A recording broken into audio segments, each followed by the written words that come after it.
முஸ்லீம்களை பற்றி சொல்கிறவங்க கேட்குறாங்களே, இன்றைக்கு ஒரு முஸ்லீம் அல்லாதவரோட கொடுக்கல் வாங்கல் வைக்கலாம், முஸ்லீமோட வைக்கலான்னு. நீ எப்போ முனாஃபிக்காக தானே இருக்கணும். நீ நிச்சயமாக ஒரு முனாஃபிக். நீ ஒரு நயவஞ்சகனாக இருந்தால் தான் உனக்கு இதை சொல்லலாம்.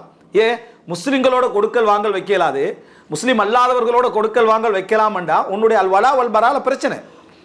அப்போ இஸ்லாம் என்னத்துக்கு பிரயோசனம்? அப்போ 4 பேரை திருத்தலேண்டா, 40 பேரை திருத்தவில்லை என்றால் ஒரு ஒரு 4 பேராவது உன்னோட சமுதாயத்தில் நீ காண்றதுக்கு நல்லவர் இல்லைண்டா என்ன அர்த்தம்? நீ அந்த மார்க்கத்தை தான் குறை சொல்றான்னு அர்த்தம்.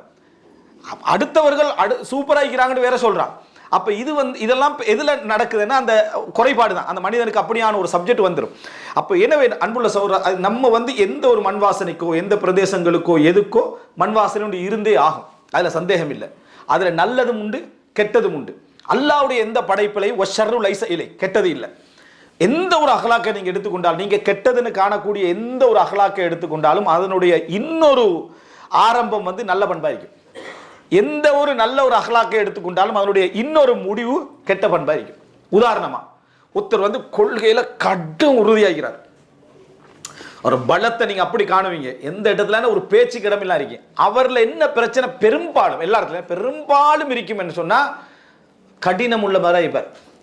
அடுத்த பாட்டிக்கு பாஞ்சு விழுந்துருவாரு, விளங்கிட்டா எதையா அவன்கிட்ட ஏசிடுவாரு, எதா இருந்தாலும் இதாகிடுவாரு. அப்ப செலவு கொள்கையில உறுதியாயிருந்து என்ன பிரயோசனம்? இப்படி அடுத்தவனுக்கு ஏசி தெரியும். அவன் உறுதியாகிறதே அதால தான். அவனுடைய ஒரு பக்கம் இப்படி இருந்தா அவனுக்கு போராட்டம் இதுதான். அல்லாஹ் தஆலா அவனுக்கு கொடுத்த சோதனை என்னன்னா, இந்த அடுத்த பகுதி இருக்குதே இதுல இவன் என்ன செய்யணும்னா போராடணும். இதை நான் மாற்றிக்கொள்ளணும், இதில் எனக்கு போராடணும். ஆனா ஒரே லைன் தான், அது ஒரே லைன். மென்மை இருக்கும், நிதானம். நிதானம் என்ற பண்பு இருக்கும். நிதானம் நளினம் அப்படின்னு நீங்க எடுத்து பார்த்தீங்கன்னு சொன்னா அந்த மக்களால லேசா பொறுமையாக்கலாம், லேசா விட்டு கொடுத்துறான். நம்ம மலை மாறி நினைக்கிறதெல்லாம் மடு மாறி நினைச்சிட்டு போயிடுவான். அப்படி இருந்துட்டு இருப்பான். இந்த பாட்டியில என்ன பிரச்சனைடா? கொள்கையில உறுதியாக்க மாட்டான். ஒன்றிலே நளினத்தின் காரணமாக அடுத்த முடிவு என்ன இருக்குமெண்டா, டக்குன்னு நெகிழ்ந்துருவான், எங்கேயும் இழுத்துட்டு போய் தெரியாது. சரியா? எங்கேயும் கூட்டிட்டு போயிடலாம். இன்னும் ஒன்றும் சொல்றதுக்கு எனக்கு விளங்கல, எப்படி நம்ம மறுக்கிறது அப்படி என்றுவாங்க. இது ஒரு பிரச்சனை அவருக்கு அது சோதனை. அவருக்கு என்ன? அது சோதனை. இதுல ரசூலுல்லாஹ்களுக்கு இருந்த அஹ்லாக் என்னடா? இந்த பகுதி அல்லாஹ் தஆலா நடுநிலையாக வச்சது. இன்னக லஅலா ஹுலுகின் அதீம். நீங்க உச்சகட்ட சிறப்பான பண்பாடுகளிலே நீங்க என்ன செய்றீங்க? இருக்கிறீங்க. அதாவது ரசூலுல்லாஹி ஸல்லல்லாஹு அலைஹி அஹ்லாக் இஅ்திதால். எல்லாத்துலயும் ரசூலுல்லாஹ்களுக்கு அல்லாஹ் தஆலா ஒரு நடுநிலையான ஒரு தன்மை கொடுத்திருந்தான். இது உங்களுக்கு போராட்டம். எதுல போராட்டம்டா? இந்த பக்கத்துல உறுதிய, இந்த பக்கத்துல போராட்டம். சிலரை பார்த்தீங்கன்னு சொன்னா எது கெடுத்தாலும் அவசரமா தர்மம் செய்வாங்க. அல்லாஹ்வுடைய விஷயத்துல அவசரமா தர்மம் செய்வாங்க. அவருடைய அடுத்த பக்கத்தை பார்த்தீங்கன்னா ஊதாரியா இருப்பாரு. இந்த பக்கத்தை பார்த்தீங்கன்னா ஊதாரியா இருப்பார். அதாவது பணத்தை சரியா எப்படி கண்ட்ரோல் பண்றது, எப்படி நளினம் ஒன்றும் தெரியும், சும்மா செலவு வச்சிருப்பார். தர்மம் வந்ததா நல்ல விஷயம் தான், நம்ம உதாரித்தனம் செய்யறத இங்கே கொடுத்துருவோண்டு இப்படி செய்து கொண்டிருப்பார். அதனால தான் ரசூலுல்லாஹி ஸல்லல்லாஹு அலைஹி வஸல்லம் சிறப்பான தர்மத்தை சொல்லக்குள்ள என்ன சொன்னாங்க? ரசூலுல்லாஹ் எப்படி அந்த அஹ்லாக்கையும் அமலையும் சொடப்படுத்துறான்னு பாருங்க.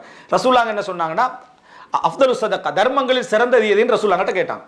ரசூலுல்லாஹ் சொன்னாங்க, நீ தர்மம் செய்வான் தத்தஸத்தக் வ அன்த ஷஹீஹ். இதை கொடுக்கிறதா என்ற ஒரு கஞ்சத்தனம் உண்ட உள்ளத்துக்குள்ள இருக்க, வ தஅமுலுல் கினா, எனக்கு பொருளாதாரமும் தேவையா இருக்கிறது வேணுமே என்ற ஒரு ஆசை இருக்க, வ தக்ஷல் ஃபக்ர், வறுமையையும் பயந்து கொண்டு இந்த நேரத்தில் நீ செய்யற தர்மம் தான் சிறந்தது ரசூலுல்லாஹ். இப்போ ஊதாரிட்ட தர்மத்துக்கு இதுல ஹாஃப் தான் கூலி. இதுல ஏண்டா அவனுக்கு லேசா செய்யலாம். அது அந்த தர்மம் என்ன? லேசா செய்யலாம். இவர் 50,000 கொடுத்தா இவர் 5,000க்கு அதுக்கு ஈக்குவலான கூலி அல்லாஹ் எழுதுவான். என்ன இவன் போராடுறான், இவர் என்ன செய்யறாரு? இவர் போராடுறாரு, 50,000க்கு ஈக்குவலான போராட்டம். அதனாலதான் அவருக்கு 5,000 50,000 தான் இருக்கும். அவர் கொடுத்தப்பறம் 50,000 ஃபீலிங்ல தான் அவர் இருப்பார். ஒன்றும் செய்யலாது. அவரை மன்னித்து விடுங்க. ஏன்னா அவருடைய போராட்டம் அப்படி. ஆனா 50,000 கொடுத்தவர் இன்னும் கொடுக்கலன்ற ஃபீலிங்ல என்ன செய்வாரு? இருந்துகிட்டே இருப்பாரு. இது அதனாலதான் ரசூலுல்லாஹ் இதை சிறப்பு பண்றாங்க. அல்லாஹ் தஆலா பெரும் செலவழித்தவர்களை குர்ஆன்ல சொல்லல. யார் யார சொல்றா? அதாவது விளக்கு அணைத்து விட்டு உணவு கொடுத்தவர்கள், கொடுக்கவே முடியாமல் அழுது கொண்டு வந்தவர்கள், அதாவது தர்மம் செய்ய முடியாம போராடினாங்களே அவங்கள தான் குர்ஆன்ல அல்லாஹ் நிறைய என்ன செய்யறான்? பாடாடு. அவர்களை பெரும் தர்மம் செஞ்சவங்களை சொல்ற டைம்ல முகஸ்துதியை பயந்துங்க, இதை விட அது சிறந்தது, இதை விட அது சிறந்ததுன்னு அல்லாஹ் தஆலா சொல்லி காட்டுறான்.